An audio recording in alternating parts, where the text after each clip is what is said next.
29 de abril de 2012, Pérgamo, a igreja casada com o mundo. Textual aqui os irmãos já leram. Está escrito: não ameis o mundo, nem o que no mundo há. Se alguém ama o mundo, o amor do Pai não está nele. Porque tudo o que há no mundo, a concupiscência da carne, a concupiscência dos olhos e a soberba da vida, não é do Pai, mas do mundo. E o Senhor Jesus disse também algo muito importante. Ele disse na oração que ele naquela ocasião fazia, ele disse: Pai, não peço para que os tire do mundo, mas livra-os do mal. Não foi isso que Jesus disse? Então a igreja está no meio do mundo. Essa semana, na terça-feira, nós estávamos falando sobre o discípulo e a comunidade no Roda Jovem, e a matéria é tão boa que em 2 terça-feiras nós não conseguimos terminar a matéria ainda. E aí eu estava explicando para os meninos, mais ou menos eu fiz um desenho, né? Fiz quadrado porque eu não sou bom de desenho, e eu dividi esse quadrado então em várias partes, vamos dizer assim, em quadras, né? Em quadras.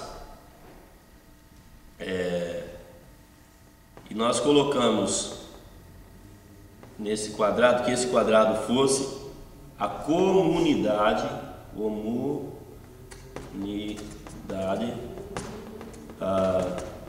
de Bridgeport.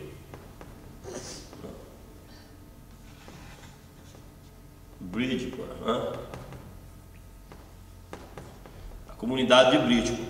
E eu lembro que nós colocamos a igreja, meu Deus, eu sou ruim de desenho. Nós colocamos a igreja, amém? Colocamos a igreja dentro dessa comunidade.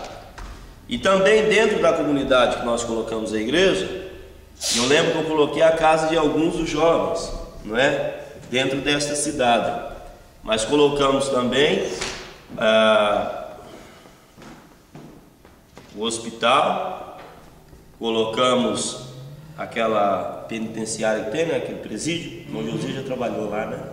Não, aquele não, a gente só como exemplo, trabalhei num. Num outro, ok. Então, colocamos aqui o presídio, ok? Colocamos bares que existem na cidade e tantas outras coisas eu lembro, né? Até a padaria eu coloquei. Não é? Colocamos várias coisas, porque o Orcelino estava falando da influência. Na verdade, o que o Orcelino estava falando que o Senhor chama Abraão e dele faz uma grande nação para influenciar o mundo, não é? E Abraão fez isso com uma excelência tremenda, não é verdade? A gente não vê Abraão vivendo uma vida permissiva, a gente vê ele vivendo uma vida para o Senhor. E aí eu estava dizendo para os meninos que assim mesmo como eu fiz um desenho assim, até a Carol que fez para mim, porque eu sou ruim mesmo no desenho, aí desenhei a terra, né? Imagine que aqui é os continentes.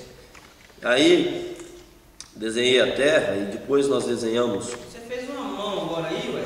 Ah, é? Tá vendo aí a mão assim, ó? Tá vendo aí a mão aí, ó? É? Aqui? É. Uau!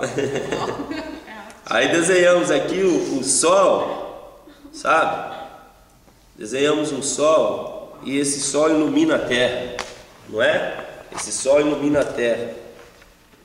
E aí eu estava dizendo para eles que nós como igreja, não é estas pessoas que têm que se preocupar em sair da onde estão, do hospital, do comércio, dos bares, do presídio, vir para a igreja, mas a igreja que é luz para o mundo, que tem que sair do centro os raios de luz, não é? Que é a palavra do Senhor através da pessoa do Senhor Jesus, e alcançar a comunidade.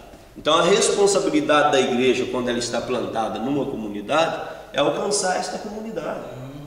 E aí o irmão Josias estava falando na quinta-feira algo relacionado a isso, não é, para nós depois do culto.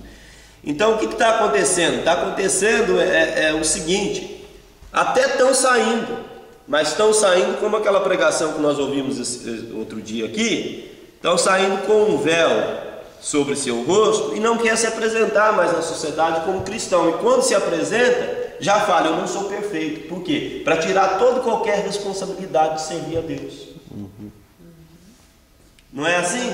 Hoje os cristãos estão se apresentando como pessoas: não, nós somos todos iguais. Ou seja, está tirando a responsabilidade de ter testemunho na sua vida. Então, da mesma forma que o Orcelino estava falando aqui no início, que o propósito de Deus era o povo de Israel, não é? Influenciar o mundo, e a eles foi dado na primeira oportunidade de pregar o Evangelho de Cristo, não é? Israel como nação não quis, mas nós temos que admitir, e graças a Deus por isso, que alguns israelitas quiseram, principalmente os 12 que foram chamados, e depois os 11 que ficaram, e depois o 12º que entrou de novo, que era Matias, e depois aquele que o próprio Senhor Jesus chamou para ocupar a vaga de Judas, porque Matias ocupou a vaga da igreja física. Era necessária a presença de Matias ali naquela ocasião. A igreja não errou. Eu vejo pessoas falando que a igreja errou na separação de Matias. A igreja não errou. Eu não creio assim. Eu creio que a igreja acertou, porque precisa ter ordem. Mas o próprio Senhor Jesus tinha alguém que precisava levar a palavra de maneira daí espiritual, expandir esta palavra. A igreja espiritual do Senhor, quem coordena a igreja é o Senhor Jesus. Amém. Então a igreja tem que sair daqui para o hospital onde que estão os enfermos, físicos e espirituais, para o comércio, para os prostíbulos, os bares e tantas coisas mais, para os pontos de drogas, né? Para as escolas, nós desenhamos escola mesmo, high school ainda. A igreja tem que sair daqui para estes lugares. Por quê? Porque nós representamos na terra o sol da justiça, que é Jesus. Então quem que tem que iluminar a comunidade que estamos vivendo? Nós. E há pessoas que estão: mas é assim mesmo, não tem jeito, as coisas estão difíceis, e que não sei o que tem. Vai continuar difícil. Cabe uma... Tem um apagador? O irmão agora me fez... surgiu aqui uma luz, né? Uhum. E a respeito desse comentário, o que eu quero dizer é o seguinte: o mundo hoje, o ímpio, já não tem mais medo do crente como tinha antes. Por quê? Porque ser crente, ser cristão, ser evangélico, o próprio crente, a igreja, né, já se adaptou com isso, porque antigamente o poder de Deus, o temor à palavra, refletido no crente, se tornou diferente, perdeu um pouco o brilho. É o medo, não o medo, o brilho, né? Porque o brilho porque no sentido de luz, né? Não ofusca mais. Porque você vê hoje em dia o ímpio convidando os crentes ou a igreja para a festa mundana. Isso não acontecia antes. Não é? O que tem de crente que participa do Brazilian Day, como diziam antigamente, não está no gibi. Nossa, isso aí a gente sabe de blues. Então, você vê que a coisa já está virando tipo assim como é que diz? Uma panelada só, entendeu? Você olha para assim com uma panela, isso é uma força de expressão, né? E você vê lá dentro, crente, ímpio, o ímpio de uma forma geral, né? O católico, o feiticeiro, enfim, né? O ateu, né? Tudo lá junto, tendo comunhão, de certa forma, né? A que seja uma comunhão carnal ou material, né? Mas está havendo, né? Enfim, então nós temos esse tipo de situação hoje, né? Que me veio agora, nesse momento que quando o irmão explicava a respeito disso, da igreja sair, e as igrejas saem, os crentes saem, mas não são muito reconhecidos ou acreditados que são portadores dessa luz, que são porta-voz, né, do rei, né? Tudo bem, vem cá e tal, e fica ali na rodinha de cerveja e tal, e também não. É difícil, né? Mas não fala de Jesus, mas também não vai embora. Está entendendo? Então, essa é uma que Deus, o Senhor fala no coração a respeito. E o Salmo 1, né? O Salmo 1 é a pancada, né? O conselho do Salmo 1 não acontece na vida dessa pessoa. Então é muito. Agora, voltando para a lição aqui, os irmãos, nós estávamos com a dela, mas eu e o irmão Josias, e mais a escola, nós estávamos fazendo os comentários, né? Para dar um melhor suporte, quem sabe assim, nesta manhã, a lição que nós vamos estudar. Nós vamos falar de Pérgamo, então, a igreja casada com o mundo.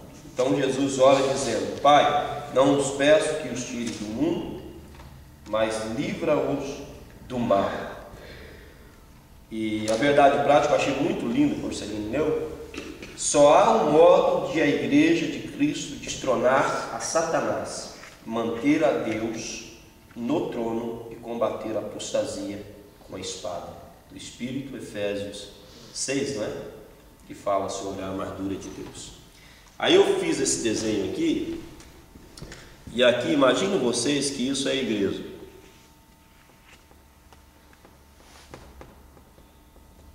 Isso aqui é a igreja.